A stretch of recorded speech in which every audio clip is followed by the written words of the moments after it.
Bonjour à toutes et à tous, ici Etoicestus, et aujourd'hui on se retrouve pour une toute nouvelle vidéo. Cette fois-ci une vidéo decklist, donc la decklist des boxeurs indomptables du tournoi maison. Donc voilà, petite parenthèse avant de commencer cette vidéo, je voudrais vous faire part que j'essaye d'atteindre les 500 abonnés pour commencer, pour bien lancer ma chaîne, donc n'hésitez pas à vous abonner, vraiment, ça me ferait vraiment très plaisir, ça agrandirait la team indomptable. Et deuxièmement, je teste toujours de nouveaux concepts pour améliorer mes vidéos, et j'ai besoin de vous aussi en commentaire. Donc n'hésitez pas à écrire en commentaire ce que vous voulez voir sur la chaîne et tout. Sur ce, je vous fais pas plus patienter, on va passer à la decklist.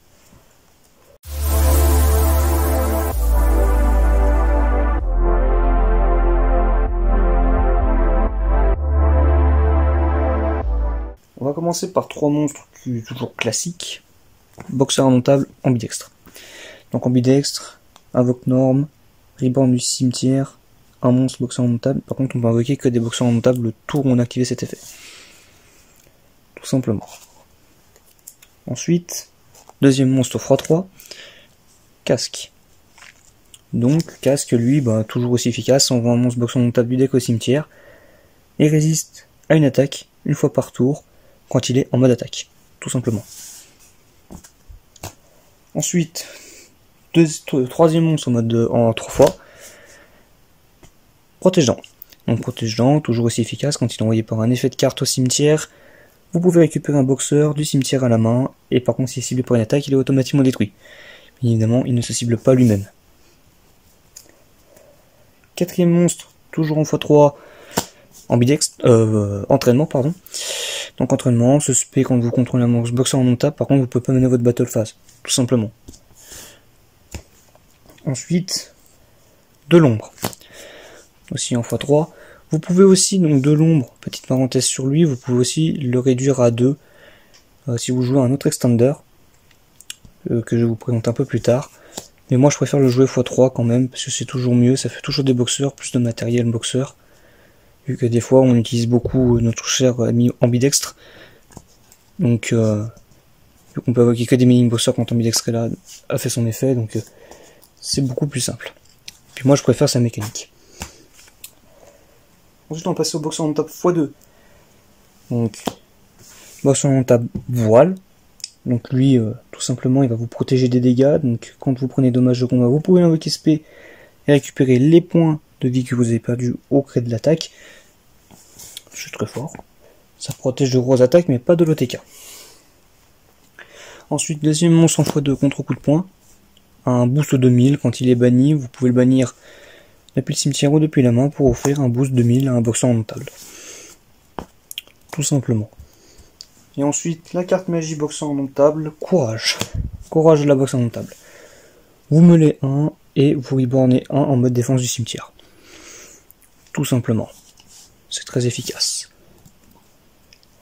Ensuite, on va passer sur la deuxième partie du deck. Donc, la partie contrôle extender. Donc, 3 H Blossom, toujours aussi fort. Hein. Je sais pas à le répéter, c'est fort. Et on change pas une équipe qui gagne. Ensuite, l'extender, l'esprit des flammes. Donc l'esprit des flammes, c'est celui que je vous parlais, donc c'est un extender que vous pouvez remplacer par un de l'ombre. Donc vous remplacez un de l'ombre par lui, c'est très simple pour l'invoquer, il faut bannir un monstre feu pour l'invoquer spé. Donc vu que c'est tous des monstres feu qu'on joue, il n'y a pas de problème là-dessus. Et donc, vous pouvez remplacer un esprit des flammes par un de l'ombre, ou un de l'ombre par un esprit des flammes. Moi je préfère jouer de l'ombre. Mais après, chacun ses goûts.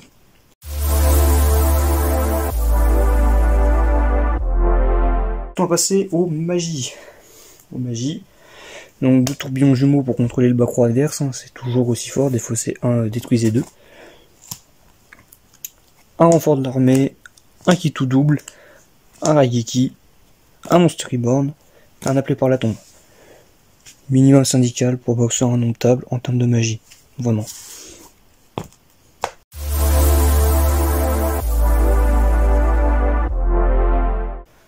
Ensuite, les pièges. Donc les pièges, il n'y en a pas beaucoup, hein, elles se comptent sur les doigts de la main.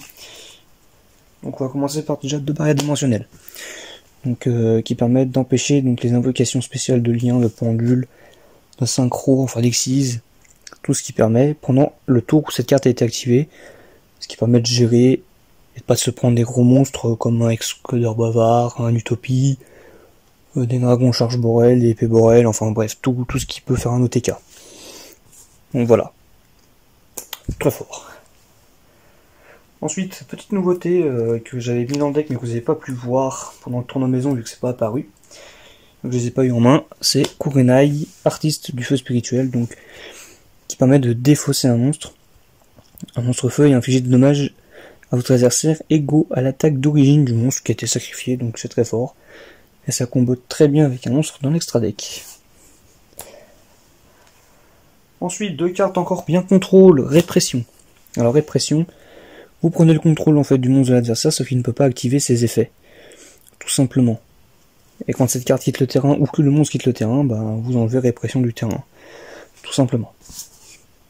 Ça fait toujours un contrôle, ça peut permettre de faire un X6 plus rapidement.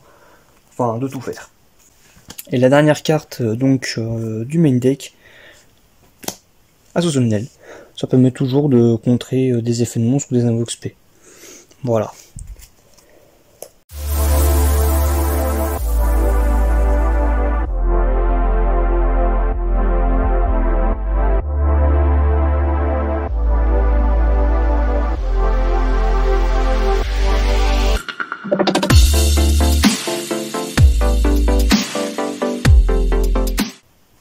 Ensuite, on va passer à l'extra deck. Donc, un Phénix Chevalier du Cauchemar, donc qui me permet de défausser une carte et de pouvoir détruire une carte magie piège sur le terrain de l'adversaire. Et s'il est collier, de piocher un. Et donc, le monstre qui va suivre derrière, c'est son collègue Cerbère, qui fait pareil pour les monstres. Donc, monstre, magie piège. Tout simplement, les méfaits, sauf pour les monstres et les magies pièges. Troisième link, Ita, ça aide toujours pour très vite contrer. Mais aussi pour d'autres combos avec d'autres monstres. Ensuite, on va passer aux XYZ. Donc, Castle. Donc, Castle qui est très très fort. Faut vous dire qu'il carry des games. Surtout quand vous détachez deux, vous envoyez au-dessus du deck de l'adversaire une carte sur le terrain. Quand vous détachez deux, et quand vous avez un, vous annulez un effet de monstre. Donc, c'est très fort. Ensuite, pour toujours bloquer les effets cimetière, un petit Grisdon des Abysses. Ça fait toujours plaisir. Voilà, vous détachez un et l'adversaire ne peut pas jouer jusqu'à la fin du tour des effets qui sont activables dans le cimetière.